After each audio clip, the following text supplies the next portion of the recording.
Thanks, Dan. This is the March meeting of the Western North Carolina Linux Users Group. We did start this meeting with a significant discussion of live streaming and whether live streaming should be public or private. So we will continue that discussion on the email threads. That being said, we've used a considerable amount of our time, so we're going to go start a round robin. Let's start with Leander. Yeah, I haven't been, well, work has been crazy this month. I've mostly been doing that. I did, I have been looking at my Southeast Linux dates and stuff. They moved the date, but I still haven't posted the call for participation or anything. They're exceptionally late this year. I've got a few ideas for presentations that I'm working on, but trying to keep this related to open source Linux stuff. There's been I think there's been some kerfluffle about DeepSeek, and we were told at work not to use it. I think, but I think that's limited to so there's the mobile app version that's hosted by the company itself. And then there's the self-hosted, like what I showed last month was the self-hosted version. And I think the self-hosted version is safe. A model can't be the way that they work, they can't really be backdoored. And there's not a significantly good chance of that. It'd be like backdooring a MySQL table, almost. It's not an executable program. So it's that's been interesting, kind of seeing that world develop. Part of me wonders how much influence certain parties have in the government that have vested interest in keeping people on their specific platform on that. There are some other efforts to duplicate it. There's an open Hugging Face is doing a completely open source kind of rebuild of DeepSeek that is using the same kind of method. Hang on a second. We're running the garbage disposal, apparently. Anyway, there's a self-hosted there's an effort to rebuild the model using DeepSeek, the company's published methods to make it to completely redo it open source and kind of, I guess, quell any fears about that. It's called OpenSeek or something. I forget the name of it, but really, I still don't really find it things that useful. Some people I know swear by them and are like, this is a force multiplier. It's the second industrial revolution and all this other stuff. And I'm seeing a lot of, maybe I'm just not smart or creative enough. I don't really like, I've seen some developers say, hey, I'm a one-man shop and now I don't need to hire a back-end developer. I can have the AI write this. I can focus on what I'm good at, and I don't have to hire developers now. I can just that's the way a lot of these. So maybe it's more useful in the startup field where that kind of stuff. You have like a founder. I hate saying that word because that gives them too much. I feel like that's too much of an ego trip thing. But maybe they're useful in that. So but for that's technically capable, I don't really still see a whole lot of use over just like a Google or a Wikipedia or a Arch Linux wiki, or reading a PDF. So I was trying to think if there's anything else I have done. I think that's kind of it. Yeah, I still have to get my Raspberry Pi 500 set up, my RPi 500. I still haven't gotten around to that, even though I ordered that in December. So, yeah, I guess I'll turn it back over. I got a question. Yeah. What is a Raspberry Pi 500? It's that it's the new one that's built into a keyboard. So it's like a kind of like a Commodore 64, but the board's actually integrated into a keyboard, so you don't. So you just plug in a monitor and go. Oh, okay. Leander, how much RAM does that have? 8 gigs. Okay. So they had a previous model called the RPi 400, which is a Raspberry Pi 4 with 4 gigs of RAM, Right. and the Pi 500 is a Raspberry Pi 5 with 8 gigs of RAM. Well, they do make a 400 with 8 gigs, though. They do? Yeah. Maybe they did. Okay. My brother had it. Okay. I forgot that they did bump the Pi 4s to 8 gigs at some point. So, I only have a 4, but he had an 8. Yeah.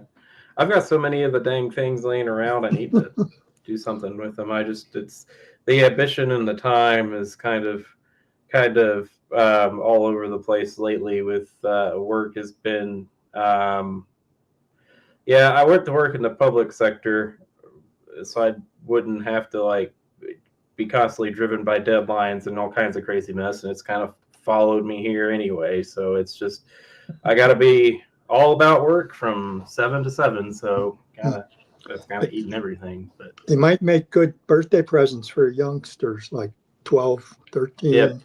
Yeah. Get them interested in it. I've talked to some people about that, and they nothing can separate this generation from the tablets. Everybody I've talked to, they were like, I bought my 10-year-old, 13-year-old one of these things, and they have zero interest in it. I think if you have a kid who's going to be interested in it, they're going to gravitate towards it kind of on their own. I think buying a kid who's not showing any interest in something like that's probably kind of a waste of time, because they are computers to this generation is consumption devices, and so I think that it's kind of like TV. It's kind of like the difference of someone who would of the older generation who bought a person who bought a TV to watch versus a person who maybe got in a ham radio and was building radios. Those are completely, even though there's some overlap technologically speaking, market and sort of human speaking, there's a huge gap in those two things. And I think that's kind of what we're looking at. People, if you're like, oh, you're really interested, you have a lot of screen time, you must be really interested in computers. And it's not that. Computers are TV now. Tablets are TV. Right. So I think that's probably the difference is to most people under 20, these are consumption devices, communication devices. They don't really want to tinker with them. Just like most people in the 90s, if their TV broke, they might go see a repairman to get it fixed, or they'd probably huck it and get a new one. So, yeah. I would agree. I mean, if you give a child, or not a child, but a teenager a Raspberry Pi with a hat for a specific purpose, like for instance a robotics or data monitoring or something, they might be more inclined to grab it and run with it. But if it doesn't have that, they're probably not. I mean, even then I would say they would have already needed to really be someone who's kind of leaning in that direction interest wise. I don't I see a lot of, I'm into a lot of these kind of esoteric hobbies of typewriters and telescopes and Raspberry Pis, and I see a lot of I'll say grandparents and parents trying to drag their kids to these things, and the kids just are not if your kid's already into that, they probably are like, hey, can we go look at this thing? Can we go check this out? I'm interested in this thing. And they'll kind of take the parent along for it. But I very rarely see the parent dragging or the grandparent dragging the kid to one of these things and it working, because there has to be a natural draw there from the kid themselves. That's me speaking as a non-parent at this point. I don't know. I could be completely wrong. That's kind of, as an outside observer, that's kind of the difference I see is if the kid brings the parent to the thing, it'll work. If the parent tries to bring the kid, it's not going to work. They can't hold it in their hands, so they don't want it. Yeah. But I mean, that just goes for any of these esoteric kind of highly technical niche interests. And that's what computers are to these kids. It's a niche thing. Right. I mean, it's gone back from, in the 90s, 80s and 90s, computers were a niche thing. The 2000s, they blew up and everyone really was into them. And now with tablets and phones being everyone's primary computing devices, they've gone back to a niche thing. So anyway. Steve, sorry. It just seems to me that this is, like they say, nothing is new. I think there are different folks in who have different interests. Some people take something and run with it and do beautiful and amazing work. To me, there's a dividing line in computer users between those who do coding, even very simple coding, and those who don't. And I'm unfortunately, I've been interested for years in becoming, developing coding skills. I've never managed to get myself to do it. I see on this Antics forum, there are a number of folks there who love to come up with scripts and to make GUIs for the distro, and they get incorporated. And what happens for me is I've never gotten into breaking down a 500 line script and looking at it and saying, okay, I see it's basically just 37 modules, and it's all a bunch of sequences of if, then, else, that, nor, or. So my remaining ambition is, as a sideline, to be able to develop some computing skills, either just in a terminal with bash, ash, dash, or whatever, or with Python. Those are the only two that I have any interest in. And I'm not sure that I'll be successful. Anyway. That's why they developed AI, Steve. Oh, of course. Thank you. Yes. Dan? Yeah, well, I was going to say, Steve, to follow on what you're saying, you have to remember, too, in these forums, a lot of the people who are presenting these 500-line scripts are probably getting them from kiddie scripts. They're not developing them themselves. They're getting them off the internet and just incorporating them. Got to respond to that. In this forum, there's a very personal element. One sub-forum is, quote, from a Greek cafe. And one of the guys who's done a lot of the scripting broke into listen, I have to be out of touch because I've had a major breakdown in my life. In fact, for the last few years, I got into developing these scripts and coding because of all the tumult going on in my life. He's moving 500 miles away. He won't see his kids, his parents, his ex-wife, his former job. And it's, you could see in that particular case, that was somebody who was not a professional programmer, not someone coming in with a background, but someone who was actually using it. But the main thing is, in that forum, there's active discussion of, are there bugs in this? Does it work? Do I like it? Would I modify it? So it's really a nice thing. I just sit there envious because I really can't offer anything intelligent. Not that I know that I can offer anything intelligent in most things. That brings me to a rant. Actually, yeah, there is something I worked on. So we went to a convention a couple of weeks ago, and I like to do photography and stuff. And so I have these little mini cards that I hand out, and nobody really, anyone under 30 doesn't want a business card. So I've been moving to putting QR codes on them so they can scan it.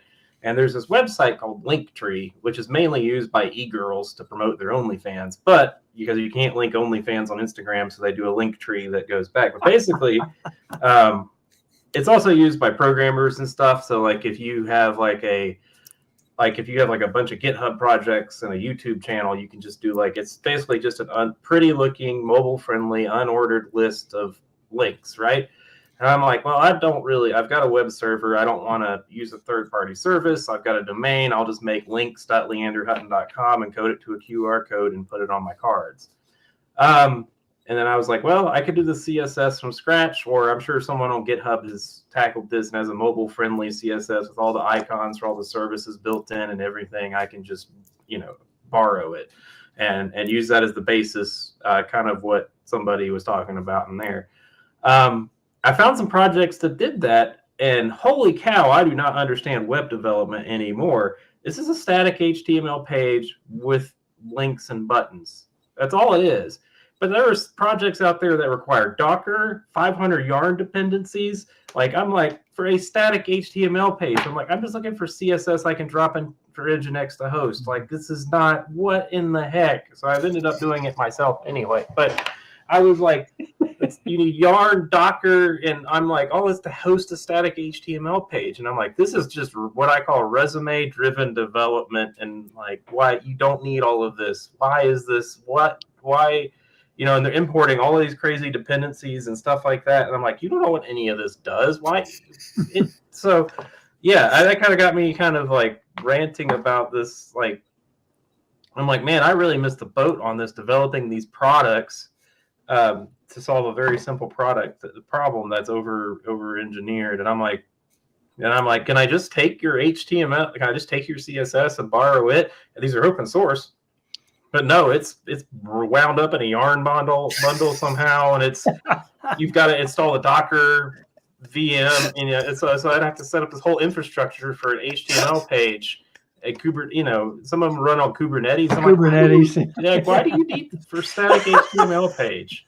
So it's this resume-driven.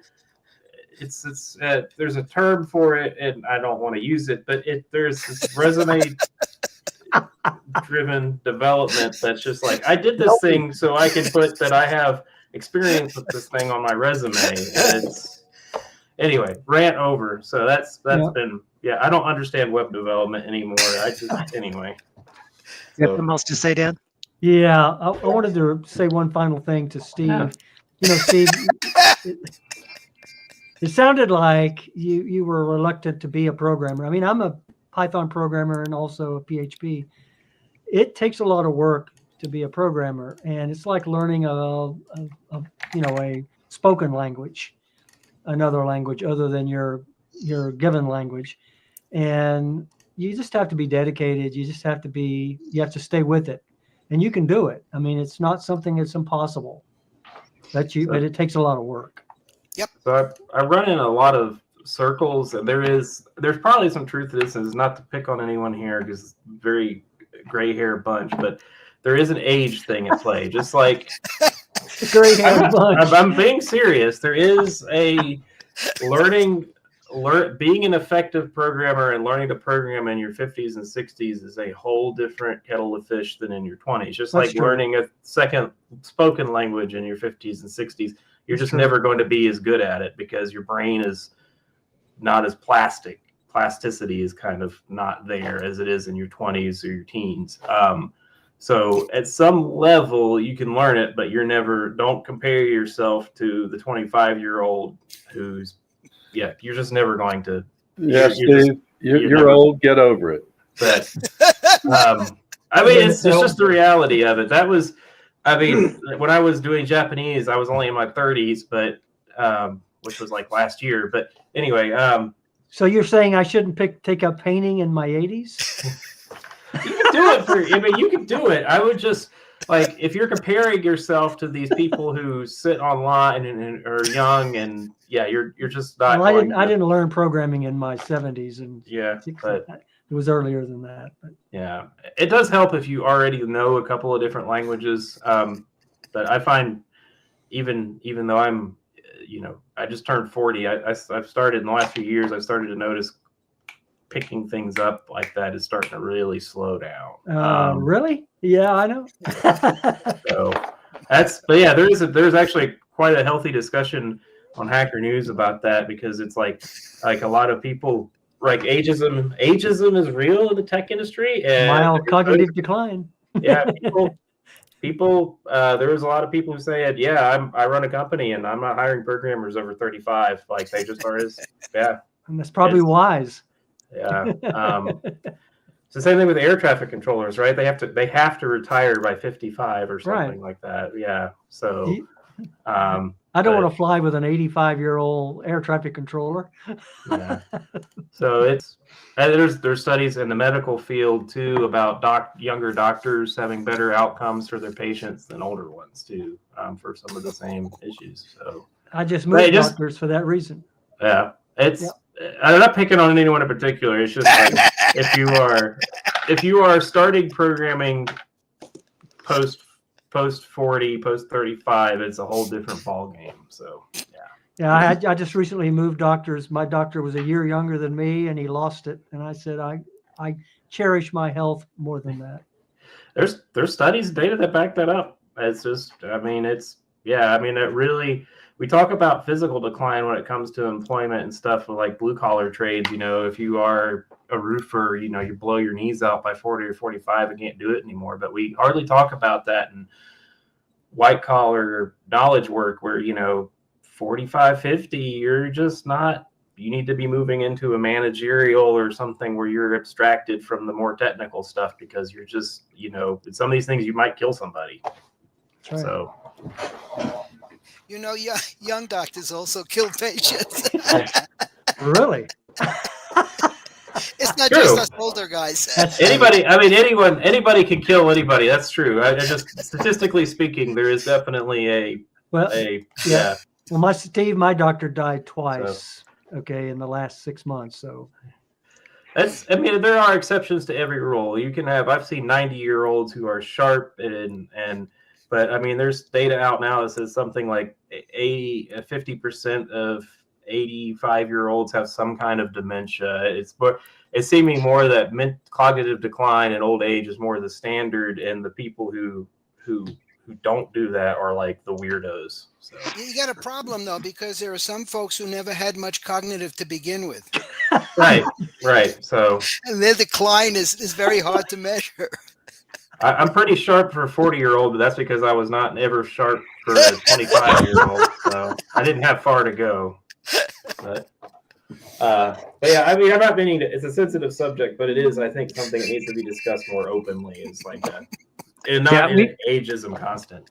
We can cycle back to this, but we do need to move on. Yeah, sorry, we're getting Yeah, this is the part you should censor. Santiago. Huh?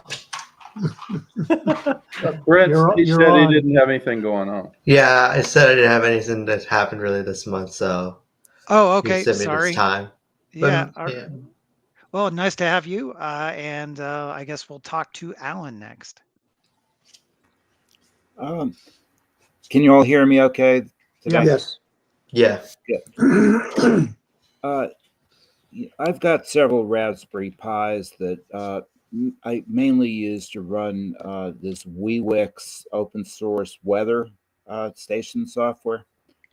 And I reinstalled the new version of WeWix, and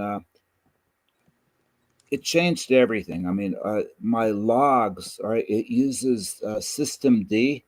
So I had to get familiar with the journal control, the log viewer, which is a lot more complicated than the old log viewers that I used. So I was curious what experience you all have using journals versus regular log files. Well, I'm adapting. I try not to fight the prevailing winds when it comes to what my system maintainers are doing. So I try to adapt, but yeah, I don't like it.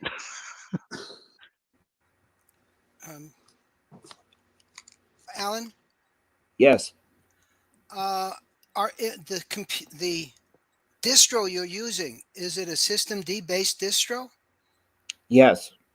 And yet, the OS is it's the Raspberry Pi OS, or sometimes no, I meant Raspbian. Yeah, I meant Raspbian from Debian, but I meant on a computer, as opposed to aren't you used to systemd, or are you one of those few people like me who uses a no systemd distro? On my regular everyday computer,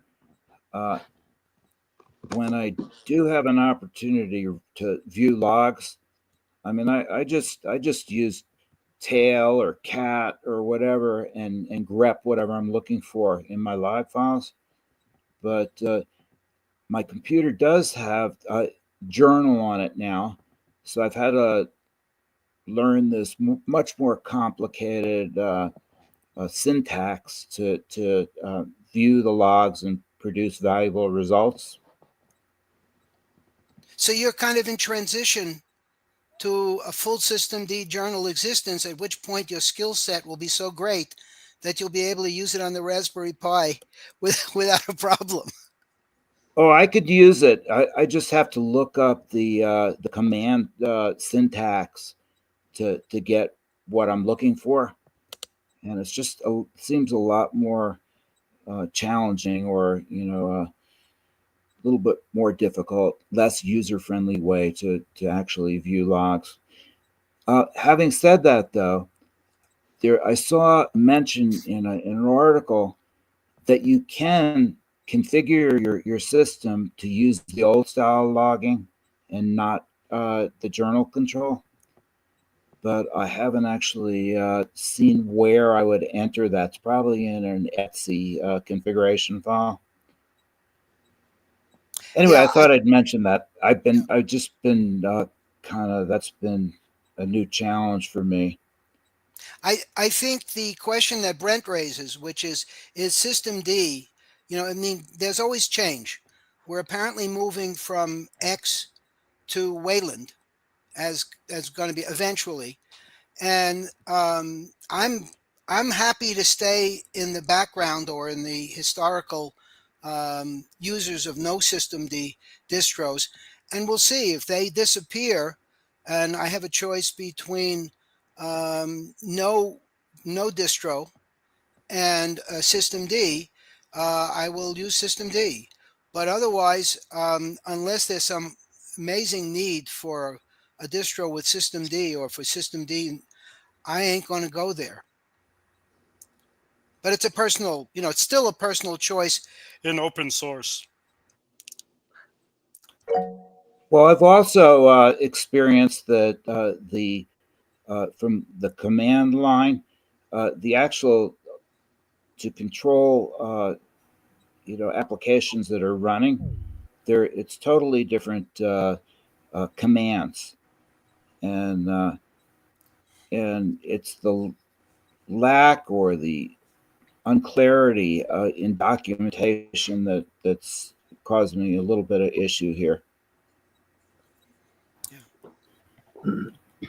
One other thing before I pass it along, the other thing I've been looking at is I've been exploring installing Pi-hole, which is the DNS manager, to block advertisements, and I'm wondering if any of you all have used Pi-hole or any of the other DNS ad blocker applications, and do they work on streaming television sites? I mean, is it possible? Will it block TV commercials?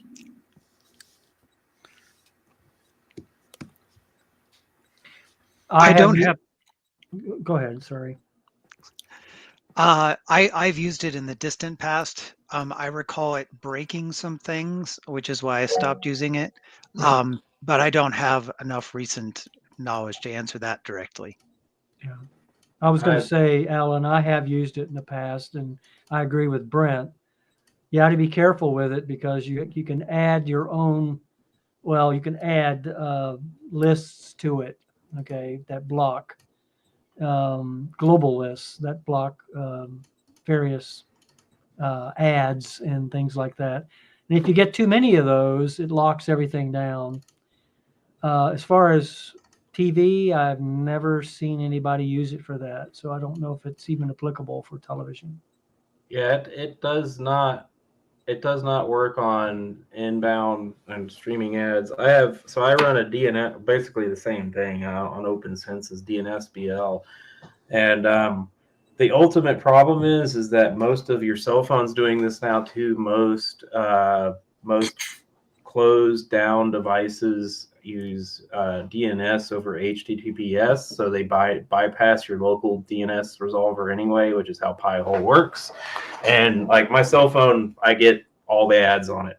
that doesn't, yeah, you disable it, but then an update comes back in and re-enable it. Part of that is because Apple and Google want to see your DNS queries and have your data. So yeah, Pi-hole it's effective on a machine that you have control over. You could say, hey, use this DNS resolver and don't ever change it. So a Linux machine where you could probably install like uBlock Origin or something anyway. But on smart TVs, gaming consoles, cell phones, tablets, it's basically useless because they're bypassing it. Thank you. Yep. There is a way, but it involves recording the stuff and then playing through the things. We have a neighbor who has a lifetime subscription to, what was it, the TV, the original TV recorder brand, and so that's what they do. TiVo, thank you. Yeah. All right, well, that's basically it for me. So, Brent, if you want to pass it along to somebody else, that'd be fine. Yeah, Larry.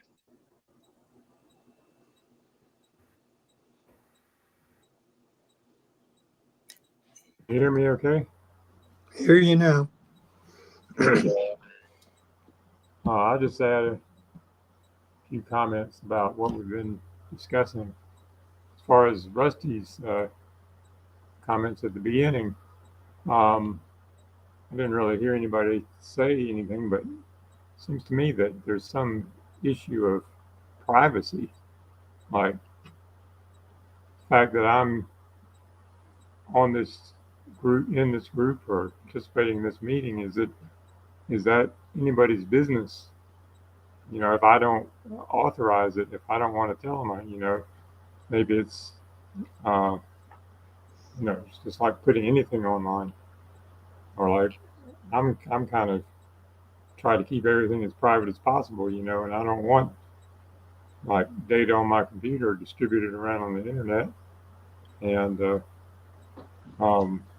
I don't even like to file my taxes online. You know, I'd rather fill out the paper and mail in the paper, just because maybe I'm old school, old fashioned, or whatever. And then as far as these days, the way which we hear about artificial intelligence, and seems kind of crazy.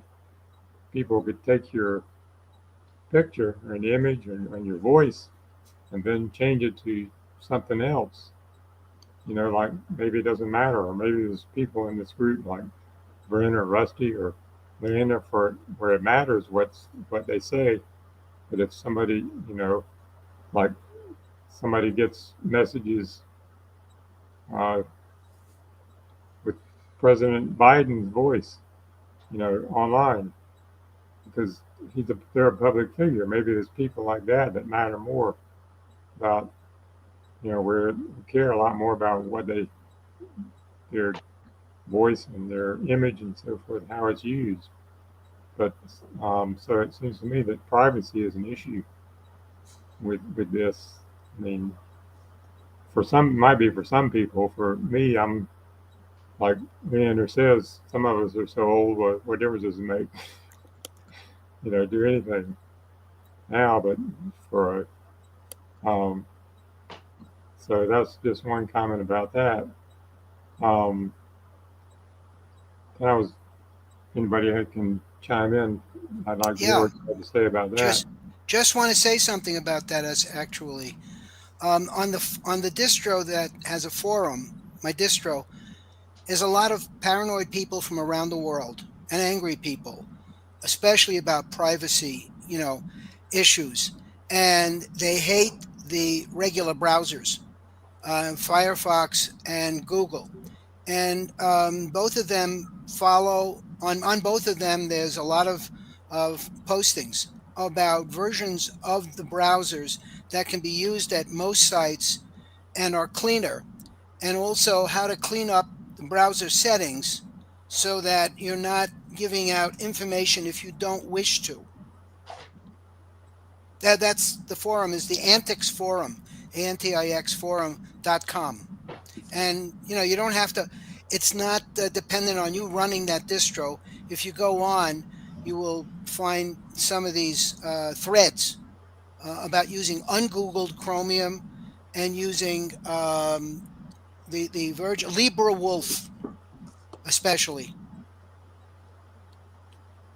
Yeah, well, like I said, I'm a little bit, maybe I'm paranoid, but it seems like to me AI is going crazy these days, and who knows what might happen with anything you put online, where all these things troll around and take whatever they do, and I mean, how that does not have productive uses, but it also could be used in some negative, context easily.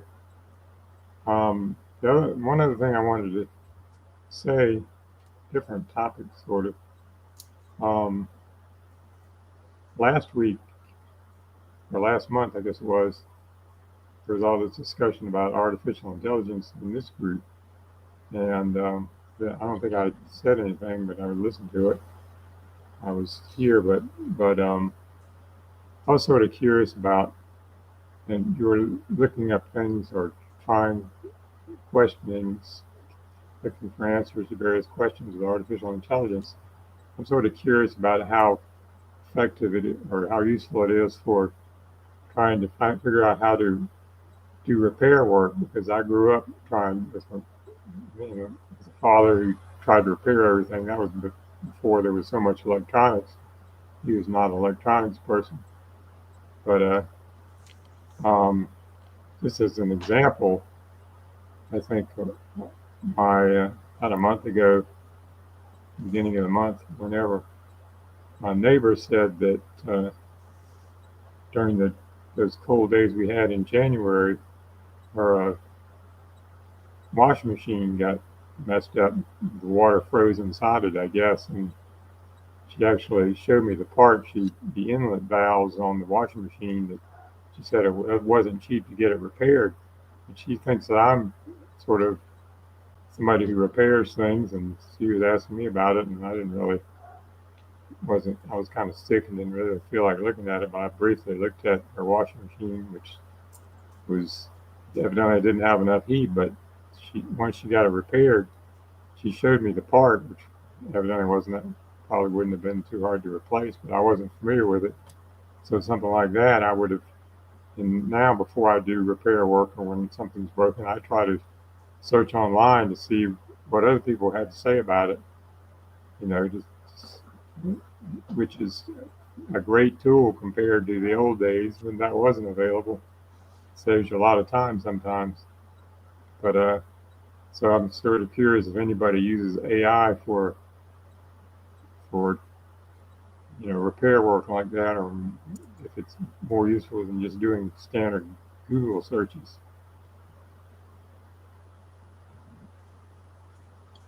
I generally glance at the AI result that my search engine gives me, but I'm always somewhat distrustful of the content therein.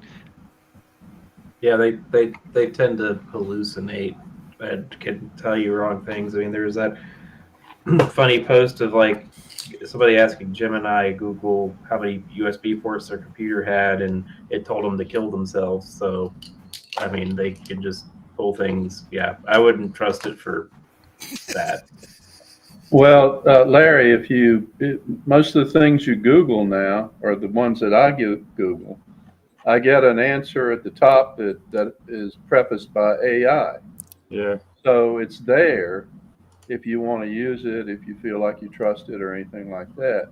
But then hopefully the ones that don't say AI are at least at the present, are not AI. I don't know that to be true, though. Who knows? It's a lot of the websites out there are, using. I mean, that's been going on for years, half a decade or more now. Are using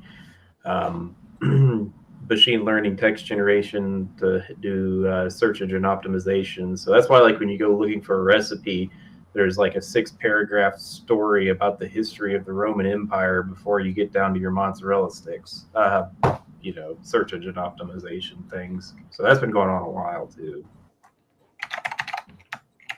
It sounds like they're using the wrong AI, because I use ChatGPT and I've never had it tell me to kill myself.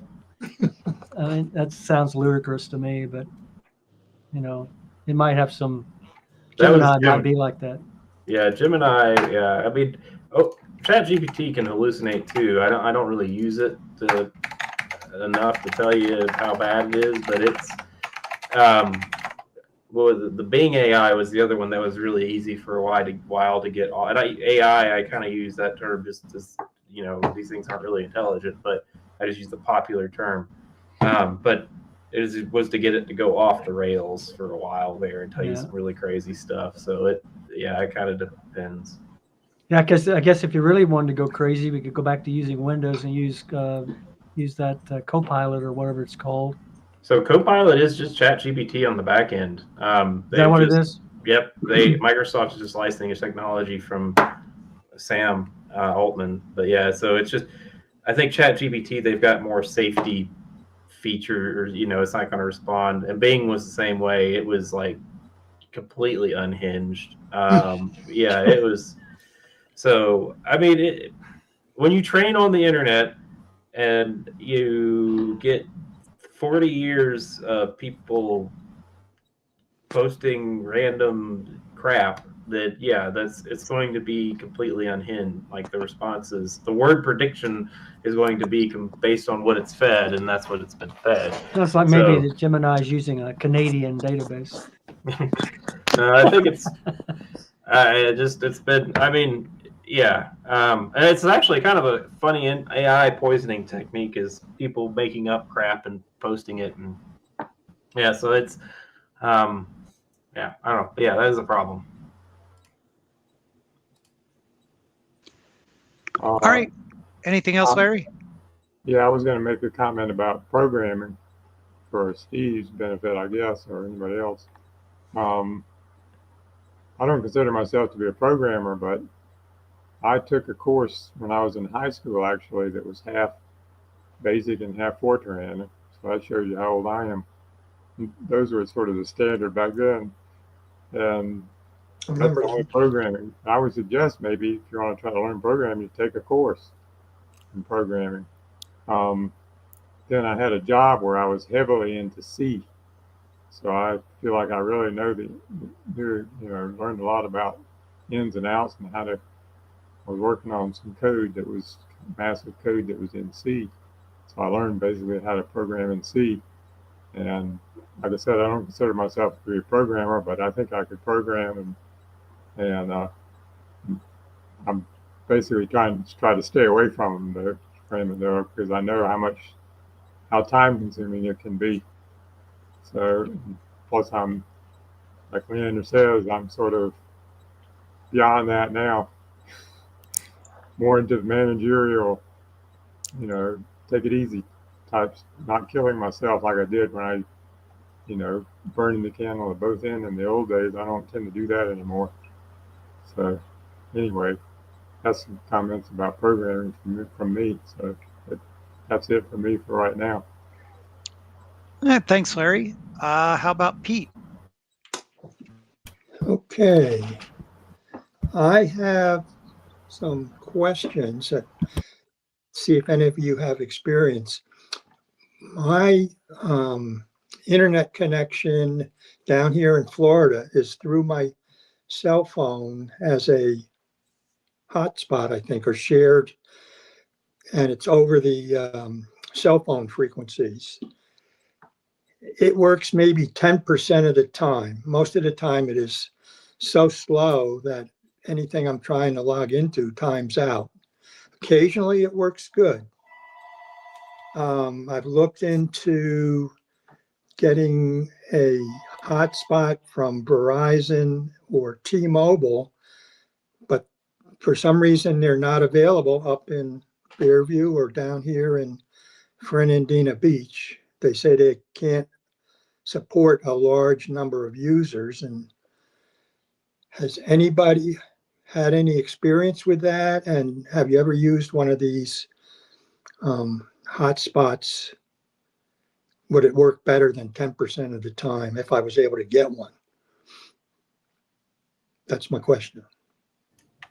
I carry a Verizon hotspot in my bag for work stuff. I think I pay $30 for 6 gigs or something like that.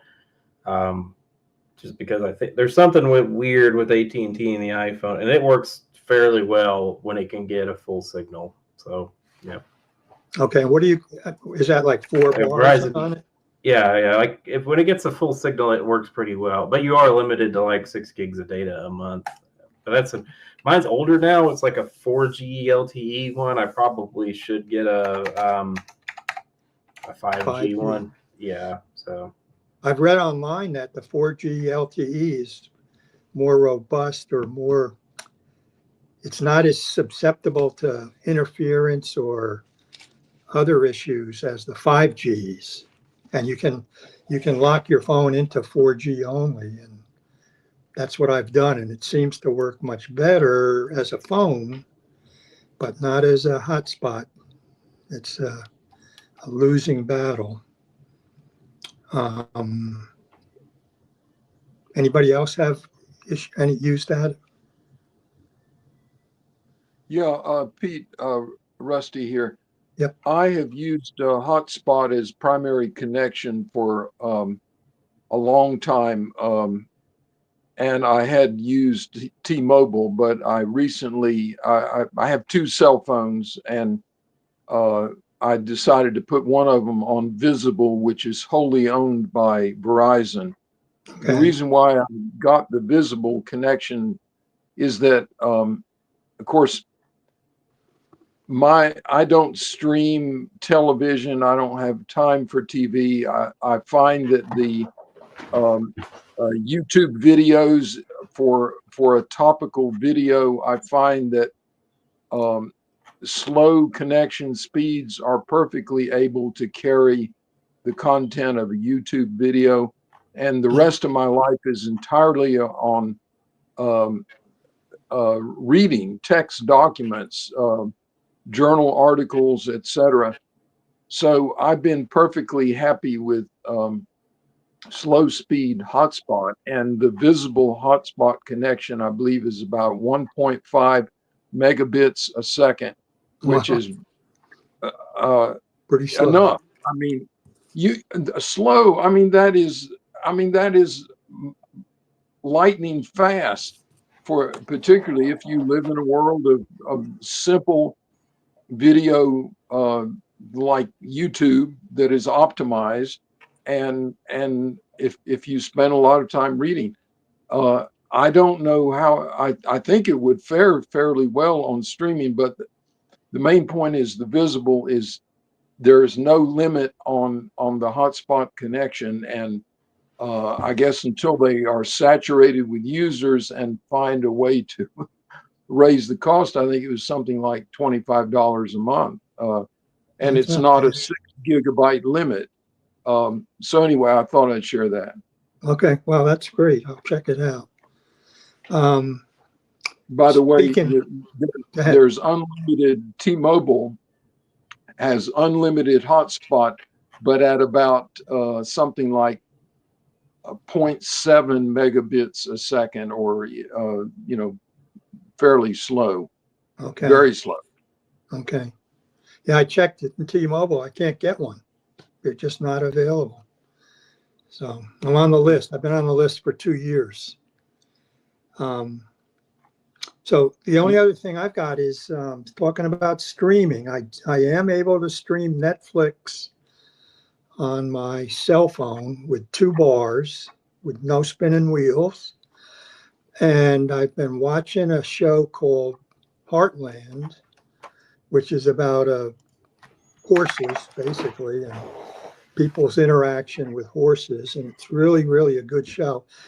It had 16 seasons, 16 years.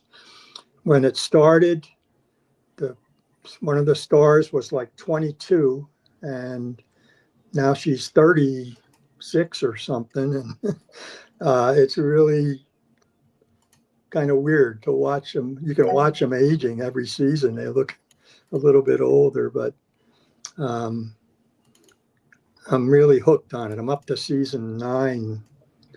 Oh, and there's 15 to 18 episodes per season. So it's a a long-term commitment to watch the whole thing, but I'm really enjoying it. You might want to check it. That's all I got, Brett. Thanks, Pete. Dan, you had some response? Yeah, I wanted to say, Pete, talking about Netflix, I get Netflix over Roku on my smart TV, and I'm not into the episodal programming that Netflix has, but I'm more into the documentaries. And there's a documentary out there that I recommend to everybody if you're interested in like World War II documentary films, and it's called World War II from the Front Lines. It's about 3 hours long, and it is of a quality. It's all archival film. It's weaved into a programming kind of a setting, and it rivals Saving Private Ryan. Really? It really is. It makes you feel like you're right on the ground with the troops as they're storming Normandy and other things. It's an unbelievable. And there's no blurring, like you see in a lot of documentaries where they blur images and stuff. Right. It's not blurred at all, and it's just wonderful. So World War II from the Front Lines documentary. Wow. My wife and I went to see Saving Private Ryan. Yeah. And we couldn't stay for the whole thing. It's a tearjerker. My wife said, "We got to get out of here. We can't do this." Yeah. Yeah, that's true. Yeah. Thanks. Sure. Okay, thanks, Pete and Dan. Gene. Let's see. I've got a couple of things. I got a message from my software updater saying UEFI-DBX update. And it says, and this is talking about lists. Somebody said something about lists earlier, maybe Alan. This updates the list of forbidden signatures, the DBX, to the latest release from Microsoft. An insecure version of Halyar's sysreturn software was added due to a security vulnerability that allowed an attacker to bypass UEFI secure boot. And I don't understand very much of that. So I wondered if anybody knew what that was talking about. Yes, Steve. You're muted. First question is, do you want to have secure boot enabled or disabled? Do you run Windows and need secure boot for Windows, but for Linux, you could run secure boot disabled? Well, I just set this system up, so I was running what came up, and I do dual. Well, no, maybe I don't dual boot on this computer. I don't think I have Windows on this computer, so I guess I could disable it if I wanted to. Right. You're concerned about the significance No, of this as no. a security risk. No, I'm not. No? I'm just questioning. They're taking something from Microsoft, and I'm using almost exclusively Linux. So I probably don't need it, I guess is what I'm thinking. But then I wanted to see if anybody else had a comment. Well, the other folks may have specific comments about that particular warning. But I mean, in general, for Linux, you have to have a signed, there's a something or other. It's called a signed something to be able to work with UEFI. Right.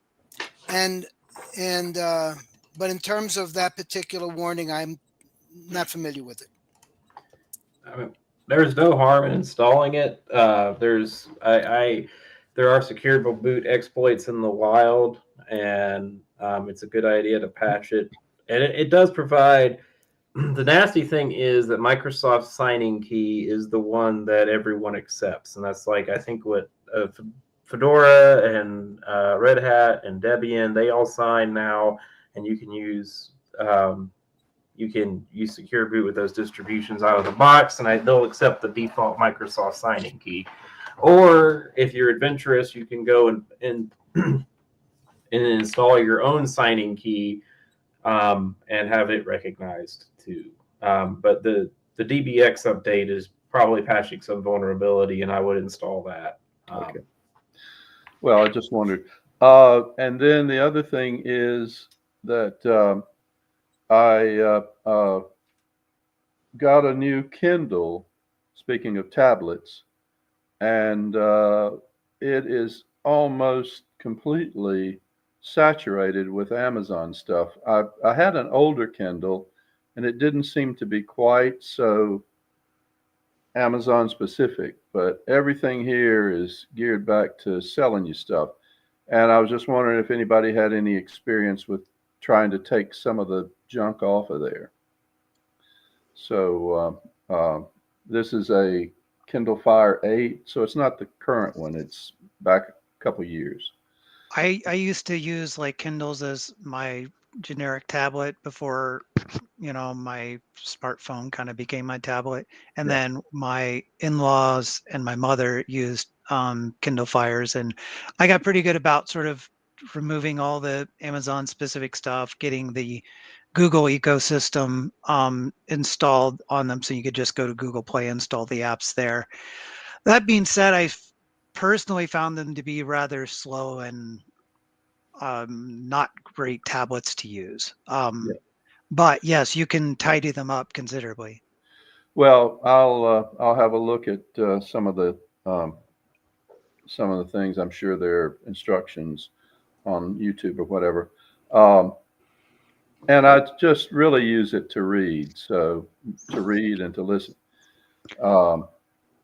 So it's not, it's just that I'd like for it to do what I want it to do, but then I don't want it to do what all those other things that it's trying to divert me into. And then the other thing is I've been playing around with Bluetooth. I'd never used it before.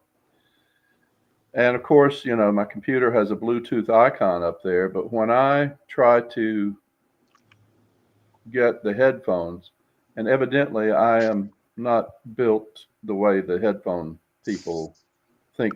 My ears are from outer space or something. So Are they I pointed? can't, the headphone things won't stay in my ears. Does anybody else have that? I was thinking about Velcro and some sticky tape to my ear to get the thing. You talking about they earpods earbuds or headphones? Earbuds. Earbuds, yeah. Earbuds. Oh yeah, they fall out. Oh, they do. Okay. I have So to it's use not like the just my ear. smallest things, especially in my left ear, or the standard size is just way too big for my left ear. The other thing is they have soft add-ons that you can put on that stick better. Oh, okay. Wow. If you don't want to use Well, glue. that's if your ear holes are too big. Mine are. I think I may be like Brent. Mine are too small. I have to kind of jam them in there. I want to get a jackhammer and push it into. A couple things you can pull on your earlobe, and before Okay. you insert them, that's a little harder on your on the one side than the other. But because of dominant hand or whatever. So am I going to look like the guys with the hoops in their ear that Yes, you will. And and the other thing I do is lick them. do your ears hang that low? helps make a better loop to get it in there and Brent. better seal. Oh, good. I'm just Goodness. saying, I'm not, Yeah, I'm well, not proud. not proud of it, but yeah. Okay. Gene, obviously you're not a hearing aid person, because in hearing aids, No, you have to pull the been lucky earlobe in out that. sometimes, like Brent said, Yeah. to make them fit better. Well, Brent, how do you get your tongue into your ear? Cochlear implant surgery. Gentleman never reveals his secrets. Okay. Well, This will be censored, right? I'm kind of sorry I brought that up. Yeah, me too. Right before lunch. Really. But the other thing is that the Bluetooth on my computer does not seem to want to work well on my, and I'm using Xubuntu, the latest LTS version. So it's 24, I think, 0.04 long-term. When you say it's not working well, do you mean not connecting, or it's not? It doesn't recognize my my little device. And the weird thing is that I've used it on this computer before, so I'm wondering if it's like an update has broken the Bluetooth or something like that. I don't know. What did Gene, you have to say, what Steve? is your management? What is your Bluetooth management software? It's Blue Man, I think. Yeah, and so it doesn't show up when you say search. Yeah, when I say Paired local device. services or whatever, click on that, and then, you know, the thing, it shows the item. I mean, it shows my headphones, but it won't connect. Yeah, it won't pair. It won't pair. Yeah. Yeah. I've And had I'm that not, problem about there too. again, I'm a Bluetooth? noob when it comes to Bluetooth. I haven't ever What used about it. Bluetooth control? Bluetooth CTL. I don't know. Where is that? That's from the terminal. You can run. Oh, Usually, I assume that's it. I think Blue yeah, I Man think I did is a try great. to. I tried to do that, the CTL thing from the terminal, and I don't think it worked either. So, well, maybe that was before on a different thing that I tried to get to work. Maybe I haven't tried it on this. Okay. No, I was going to make a suggestion. Ask AI. AI could probably help you. I'm serious. Ask ChatGPT. I bet you it'll help you. Okay. You Well, tell me your stuff and I'll ask it if you don't want to do it. I bet you I can help you. when you mean my stuff, when you say my stuff. Well, I mean, in other words, what's your computer? What's Oh. this program you're running? What Oh, version Lord. of Bluetooth? What device are you connecting to? Oh Lord. Yeah. Okay. Yeah. I mean, I'm serious. I mean, I know. I was just hoping there was an easy thing somebody would say, okay, it's your update. Go back and uninstall that update. Bluetooth and audio are not easy in Linux. Yeah. Yeah. I've had that problem though. Okay. Seriously. Yeah. Well, and that's another thing I was hoping to hear is that Bluetooth and audio are not easy. Oh, question. Yes. Is this using a driver that's in kernel? Steve, I have no idea. Because I had this problem recently with setting up Bluetooth, and ultimately I had to find the driver that was compatible with my headphones that was in kernel, because otherwise going through the thing called DKMS, and it happened once by accident and it worked, but with this new one, I didn't want to go through it twice if I didn't have to, since I didn't know what I was doing. And if it's in kernel, you just add it as a module.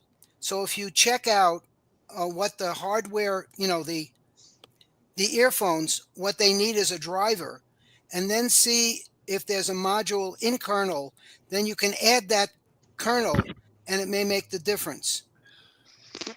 Yeah, I did get something about ModProbe, but I historically have tried to stay away from ModProbe because I don't like to booger up my kernel if I can help. Why?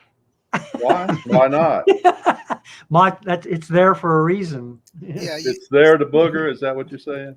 No, it's there to help you. Work with your kernel. Yeah. Yes. That's the driver, and the driver is what it needs to recognize the connection.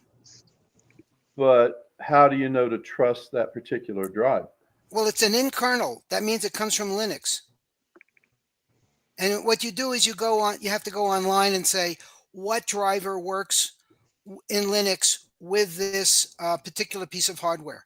And somewhere there should be a site that says this is an in kernel module that works with this particular piece of hardware. And you got to tell it what kernel you're using too. I mean, you're using a particular kernel. Well, doesn't ModProbe sort of do all that for you? Yeah, it does.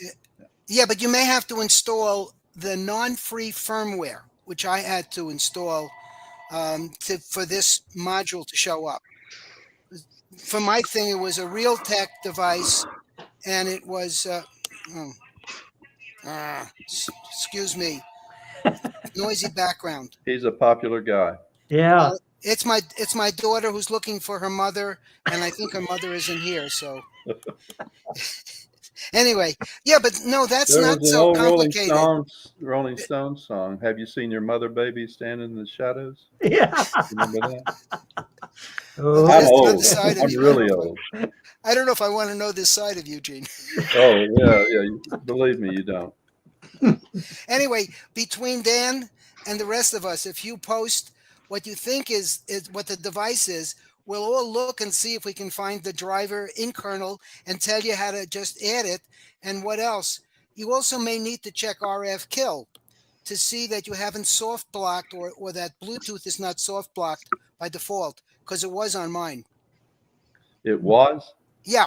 Yeah. And I had to do routinely, I had to do two commands. One was to add the driver module, and then to tell RF kill unblock all. Why would Linux or block YouTube? I mean, No, block I Bluetooth. don't know why it did it. I haven't spoken to Linus about that. It didn't tell me. I've never heard of soft kill, so there you are. Really? Soft Yeah. soft kill. RF kill unblock all. So it unblocks soft and it unblocks hard blocks. You Okay. don't use RF kill? Dan? No. Oh my goodness. I don't know about soft blocks either.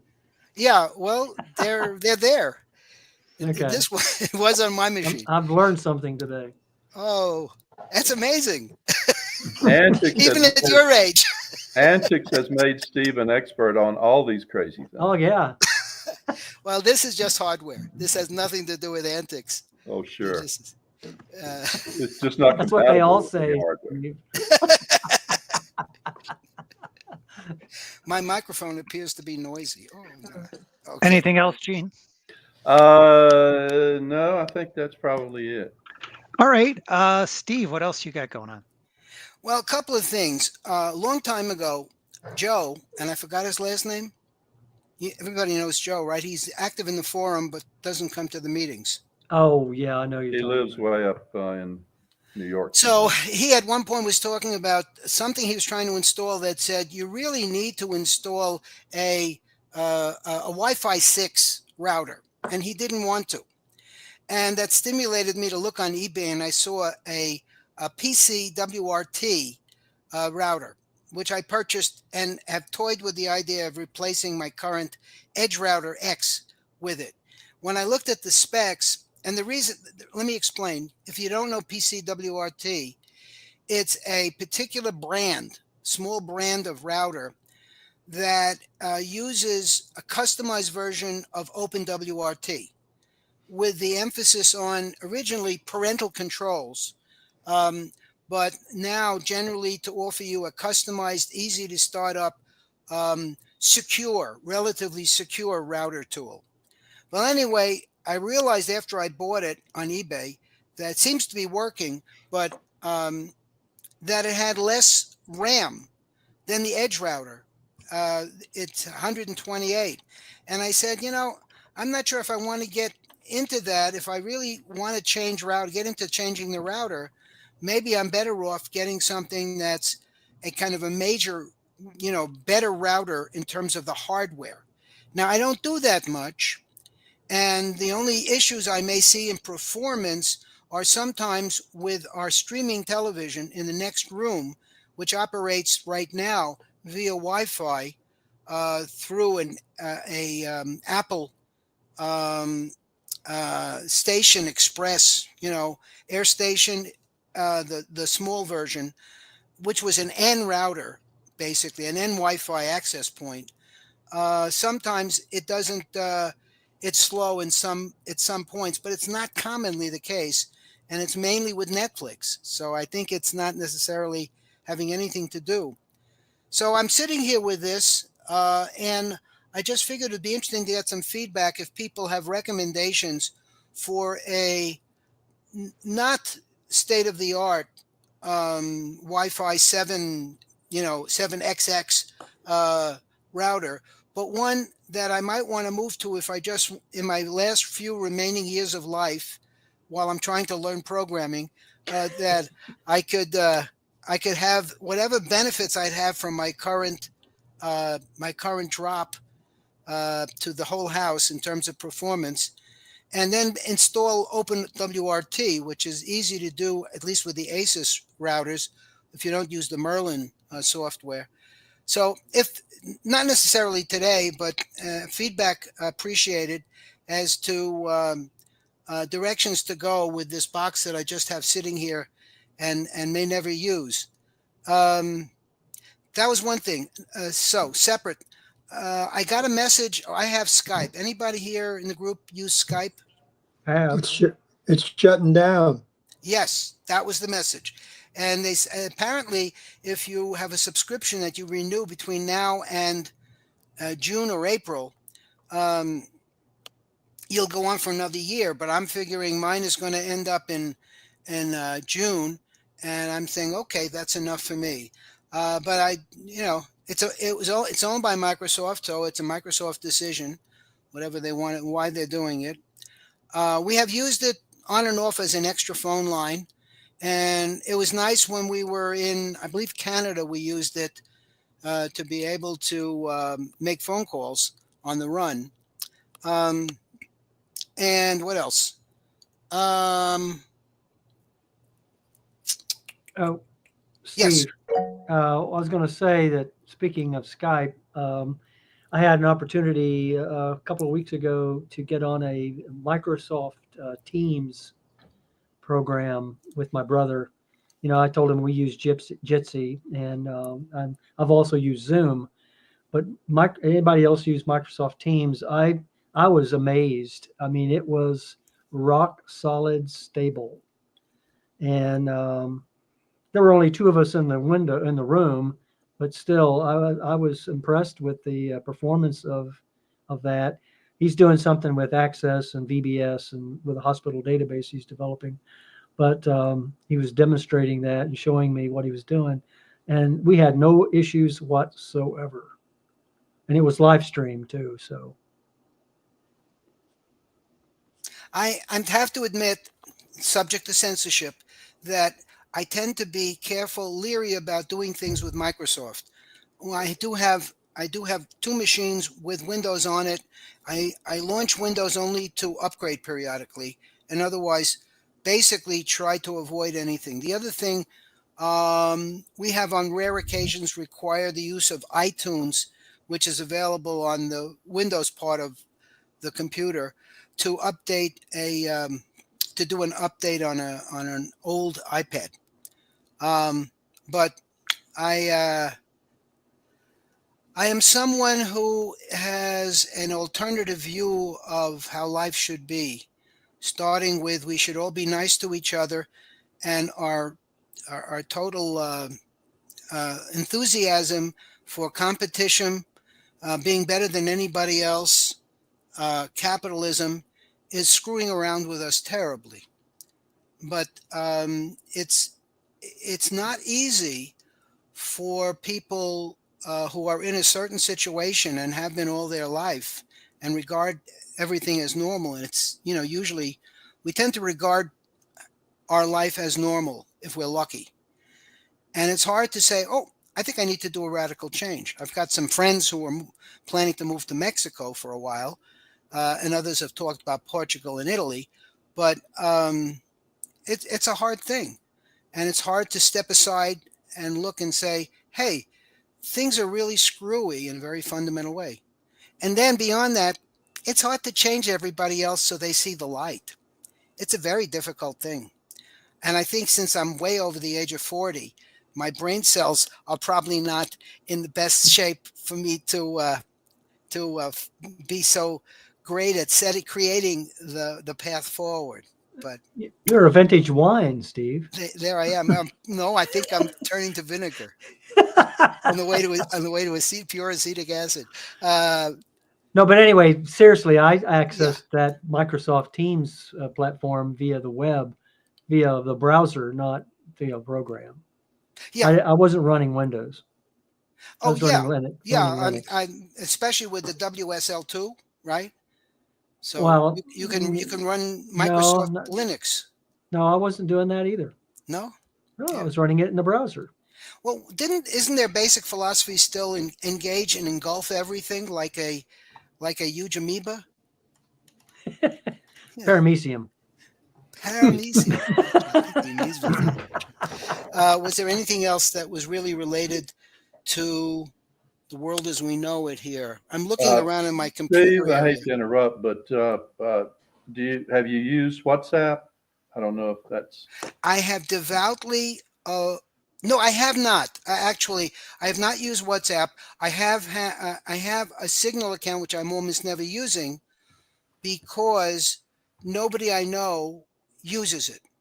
Okay. So I could have a private conversation with myself, but it's not very productive. Have you used WhatsApp?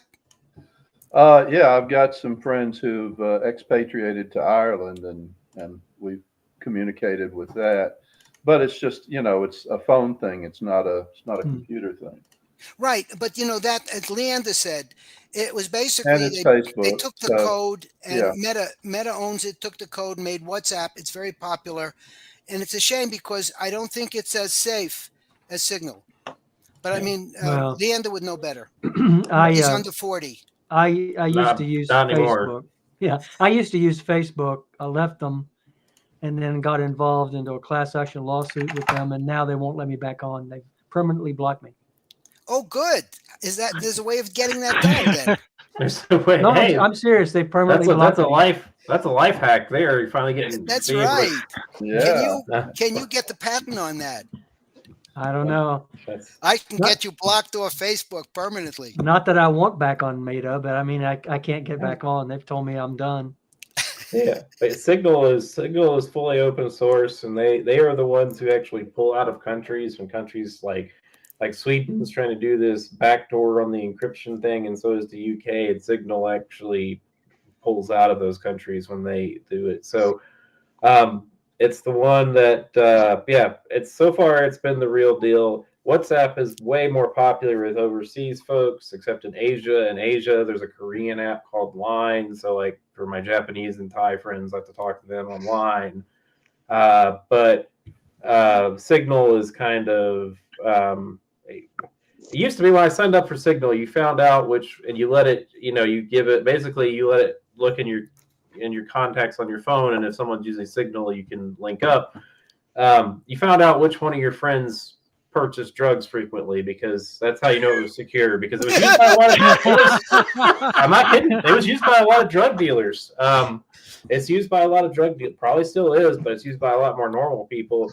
And so when I started using it, I mean, I don't do drugs, but I started using it for the privacy, like the cross-platform, because it's got a desktop application that you can use. It's got Android and iOS, so it's completely cross-platform aspect of it. I got on there and I was like, oh, yep, they're a pothead. Yep, that makes sense. Yep. Oh, I suspected they were doing meth. Anyway, so that was so that's kind of how you can tell it's the real deal a little bit. It's used by those, but now it's more used by, I've got professors on there and everything else who use it. So, but Signal, I think, is the one, is the way. Well, I just do WhatsApp because the friends have it, and I've got to do what they're going to do. I mean, I don't know if I could. And they're on Apple. Will Signal work on Apple?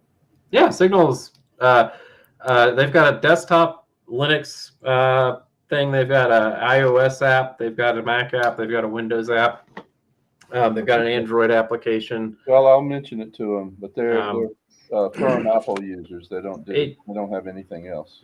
It's not. I don't trust Facebook as far as I can throw them. Given Mark Zuckerberg's current, they're trying to train AIs off of this stuff. His current political disposition, among other things.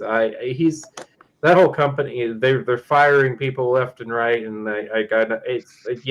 screw that company. Like I don't want anything to do with him personally. So he's a very he doesn't tell lies or anything like that. He's a very noble. He's a no, I don't know. I guess can androids lie? He's a robot, right? Yeah, so, right. Yeah, but cyborg. He's like Data on Star Trek. He can't lie. So anyway, but anyway, but if I try to kind of nudge my friends off of, usually, here's the thing, most people don't know it's owned by Facebook. Like, the few people I'm like, they're like, oh, I hate Facebook, I'll never use it because of this. And I'm like, you're on WhatsApp? Yeah, it's owned by Facebook. What? Like, yeah. Same thing with Instagram. I assume that they're evil, but I assume that all of them pretty much are evil in their own ways. So I don't know that you know. Signal is the real deal. They wrote the Whisper protocol that a lot of other open source messengers use. The client is open source. They have automatic kind of censorship circumvention. Like if you are in like some oppressive country, they have some censorship circumvention. I think they've got like a built-in VPN that you can use if you're like in. I remember hearing about them years and years ago. Yeah, so they're the real deal. They're a not-for-profit. You can donate to them if you want. It's free, but I think I signed up on with Apple Pay. It's real easy, so I think I kick them like $5 a month or something because I make frequent use of their service. So just to keep the developers and the server wranglers fed and happy. But yeah. Sorry, I mean to get off on a thing there, but yeah, you will be really surprised how many people do not realize Instagram and WhatsApp are owned by Facebook. Oh, yeah. If they're different icons, they must be different things, right? Right. Well, that's why Instagram blocked me too. Yes. Permanently blocked me because the lawsuit I was. And you involved can't do WhatsApp. Dan, you're just a bad hat. Yeah. Anything else, Steve? No. All right, thanks. I'm going to go next just so I do have some. Well, I don't have anything, so I have to defer mine to the gentleman from West Virginia. How did you know I was from West Virginia? I didn't. One entire half of I'm personally born in Ohio, but one entire half of my family is from West Virginia. Oh, I didn't know that. Yeah. Yeah, I'm very Appalachian, and at least that part of my family. So this is the first, the last 2 months I was on a Windows machine because my Linux machine died on me. And then I didn't really have time to regroup before I had to go to Pensacola to take care of my dying mother. And now I'm back here and I rebuilt the machine that had been my Windows desktop for work. I had moved everything to my laptop that I just gotten fresh, and it became my primary Windows machine. So now I'm like, I got to have a Linux machine. I'm dying over here. So I built my old desktop machine as a Debian machine, and there was some back and forth because recently I've been doing a lot of music stuff. Again, I'm not a musician. I have no musical talent, but I love music and I like playing with musical toys. And that's what I've been doing to some extent in Linux. And so I had some decisions to make because there are a couple well-known music, video, audio, media-oriented distributions. One's called Ubuntu Studio, and one is called AVL or Audio Video Linux. Obviously, AVL, was a great, initials to use, but I opted against them because I have been like very focused on doing everything in Debian, and I'm very pleased with how easy it was to create to focus my Debian installation to audio video stuff. I installed a kernel that is focused on low latency called Licorix. Yeah.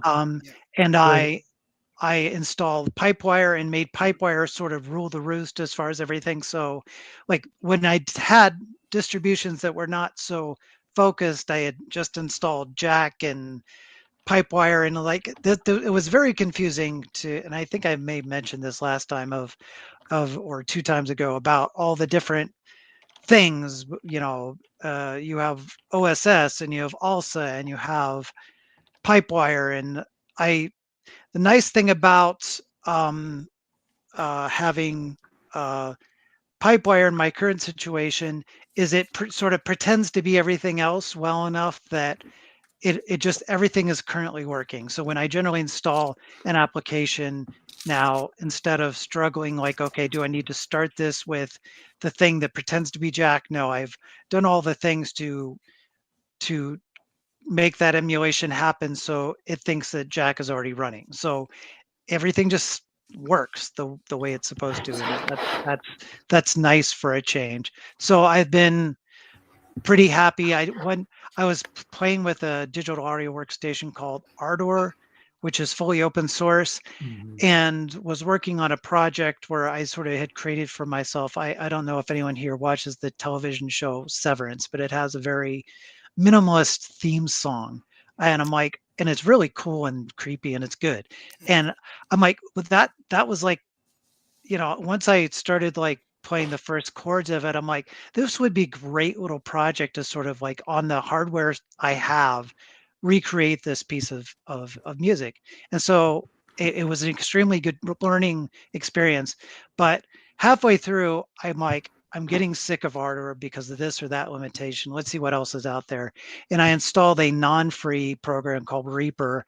And oh my God, within like an hour, I was so much further along than I had been with, many different sessions in Ardor. So, so far that's where I'm going there. And I don't like that it's not fully free, but got to go with what works, right? So that's what I've been doing in those realms. I did want to say, I do take exception to the, like, when you get older, become a manager. I see those as very different skill sets. I'm good with technology. I'm not so good with people. And I have many times have avoided the ability to become the manager of the team that I'm on. I have pushed for roles to be created for myself to show that I am, working at a higher level than some of these other people, but I do not want the workloads of managing other people. I can say, to my manager, this person would be good at doing this or that, but I don't have to worry about people's timesheets. I don't have to worry about other aspects of management that I would find just, soul killing, really. And I can focus on the technology stuff that I do enjoy. And I don't see that ever changing. Like, even if I get considerably less good at what I do over the next 10 years as I move from being 51 to 61, I still don't think I'm going to be a better manager than I am a better technology person. I think there's, yeah. I don't disagree. They're different skill sets. I as after being a college professor for 5 years, I'm not terrible with people. Although my current team, I have very difficult time mashing with. Like, it's holy cow. Anyway, but yeah, I don't disagree with that. But I think there's also like a technical manager. Like, you can be like, we tend to think as people manager, but not like, I was thinking also project management, big picture. Like, instead of sitting there like you're working on this code widget, you're like, we need to get this guy working on this to make this piece, and then the final product is going to look like this. Like, more of a vision, like user experience instead of your raw horsepower kind of thing. Yeah. I've dealt with enough bad project managers that I don't want to become yet another one of them. Brad, I have to disagree with the fact that you're not that good a manager, because you seem to manage this herd of cats pretty well. Yeah, I don't think you're too bad at it. I think the bad project managers I've had have almost always come from the business Scrum side of the world. I think that's been my bad experiences. The old hats who are technical and are not afraid to push back on business things. Granted, that might get you fired nowadays, but that's, yeah, I've had good and bad ones, and the bad ones have almost always entirely coming from the suit side. All right. Well, I'm going to cut myself off now. And Yep, Dan, we haven't Yeah, I heard wanted from to you ask yet, you. so go ahead. I wanted to ask you, Brent, is your mother still alive or did she pass? No, she passed early this month. Oh, I was not aware of that. I'm sorry to hear that. Yeah, sorry to hear about that. Yeah, Yeah. I lost my mother several years ago, and Megan lost hers during the pandemic. That's really rough. Right. But Mine's been gone 25 years, so. on a less macabre note, Orion and Meade shut down last year. They're one of the big telescope providers, and so High Point Scientific bought up all their stuff. So if you want cheap telescope stuff, they've got it. But I got the last Meade LX90 for 60% off. It's like a $3,000 telescope. I got it for like $1,500 ever made. Like it was the last one they had in stock. And I'm working on one of the self presentations. I'm working on. This might be something we could do. It is how to control your telescope through Linux. And if you've got a Raspberry Pi, there's actually this is kind of a suggestion for maybe something. I don't know if I'll have it ready by next month or not. Probably not, the way work's going. Good God almighty. But there is a distribution of Linux for Raspberry Pi called Astroberry that if you've got one of these computerized telescopes, you can control and do your imaging. But a lot of this software just runs on an old laptop too, on an x86 machine. But Brett was talking about the hobby stuff, and that reminded me of that and trying to integrate my go-to scopes with some sort of like computer control. The other thing, we are on high alert for watching right now. I need to go cut that grass down. But wildfires right now, I got notice from the Forest Service that we were moved to RP4 yesterday, and RP5 is the highest, and 5 is reserved for an active fire. So don't run too fast, or the friction might start a wildfire. Kind of thing. It's drier than a popcorn fart is the technical term. But so yeah, be careful out there, guys. And if you live in a really heavily wooded area, as I'm sure most of us do in this area, make sure you've got like a go bag. Get your important documents and some water and stuff, and be able to get out of your house pretty quick if you need to. I got an alert yesterday about active wildfire in my area already. Yeah. So. Yeah. Yep, that's just kind of a little bit of preparedness. I've got my forestry gear ready, and I'm basically sitting here waiting on a call. So yeah, be careful and like have a plan. Have a plan, just like a tornado or something like that. So. Yep. Thanks, Leander. Dan, what else you got going on? I got absolutely nothing. I haven't done anything in Linux this month. Sorry. I find that hard to believe. I know. I just haven't. All right. That's kind of scary. That leaves us with Rusty. Oh, well, not much, too much going on, but not much that I can, package. Except I did want to chime in on the AI issue. I'm really just so overwhelmed by the internet in general and all of the amateur as well as professional sources of information. I mean, we all know that these self-help fix-it videos on YouTube are often they leave a lot to be desired, but if you do enough of them, you get an overview of the world. And I went through that recently, working on the capacitor and relays on a refrigerator. But as far as technical things on computer and AI as a helper, I've probably a half a dozen times in the last 2 months, I've used Gemini, Google and found it very helpful, particularly if I give it the context of my question. I find that the AI sticks to those conditional prerequisites for an answer. And like Dan said, I really have not found flaky. I have found some illogical things that I had to correct Gemini. And it gives this wonderful, really polite apology. I wouldn't even call it an apology. It's sort of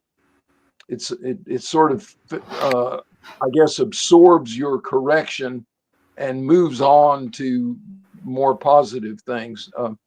But when you go searching on Google or in forums for your problem, you are really context oriented. You will find an answer that is almost your answer, but then you examine the context of your problem and you find that there's a mismatch in the context. And what I find is that when I provide that context to AI, I get some really worthy information that would take me a long time to gather by Google searching. And like most recently, I just installed Mint on an old MBR laptop. I did not want to change the MBR. Some online comments had and because I was using a Ventoy USB stick for the install of Mint, it's booting in EFI mode. And I learned online that, well, you're going to have an EFI partition because the Google installer, the Mint installer is programmed to require the same installer conditions that the live USB has been booted on. So Gemini helped correct things. That, for instance, I found one post that was saying an EFI is always the first partition on your drive, and Gemini dispelled that immediately. Said no, EFI can be anywhere. But then it came down to, well, what are the candidates on an MBR system? Turns out EFI must be on a primary partition, even though it's a very small, tiny space. It needs to be primary.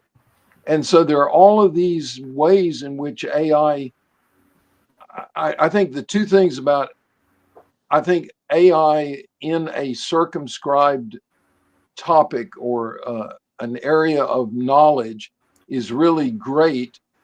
And it's an immediate companion. I don't know how they will monetize it over time, but it's available, and it's available in a stream. In the course of a day, I'd go back and add installments to